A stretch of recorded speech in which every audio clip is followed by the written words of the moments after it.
Hi అండి. ఇప్పుడే లైవ్‌లో బ్లాక్స్ టాస్క్ జరుగుతోంది. దాన్ని బట్టి విష్ణుప్రియకైతే యూనివర్స్ కలిసొచ్చిందని జెప్పాలనిపించింది.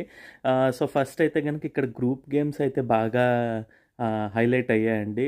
ఎందుకంటే ఎవరిది వద్దనుకుంటున్నామో వాళ్ళనేమో శాండ్ పిట్‌లో యేసేసి మిగిలిన వాళ్ళని ఉంచాలన్నారు. సో, అందులో లాస్ట్‌గా వచ్చింది విష్ణుప్రియ. దానికి తనకి నిఖిల్ ఫోటో పడిందనమాట. So, he has to winner అని చెప్పి ప్రేరణ నిఖిల్ ఫోటో ఉంది కాబట్టి నిఖిల్ అని.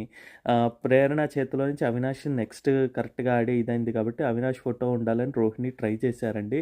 మళ్ళీ డిస్కషన్స్ అటుపోయి ఇటుపోయి ఏంటదే ఫస్ట్ ఎవరు ఇదైందో దాన్ని బట్టి చూసుకుంటే గనక విష్ణుప్రియకి ఇవ్వాలని చెప్పి రోహిణి అన్నారు. ఎందుకంటే అవినాష్ అక్కడికి యాడ్ చేశాడు కాబట్టి వెంటనే నిఖిల్‌కి వద్దని చెప్పి ఇంక ప్రేరణ ఇంకైతే నాకివ్వాలి నేను సెకండ్ ఇది చేశాను అన్నిట్లికన్నా హైలైట్‌గా అని చెప్పి తను మొదలుపెట్టారనమాట.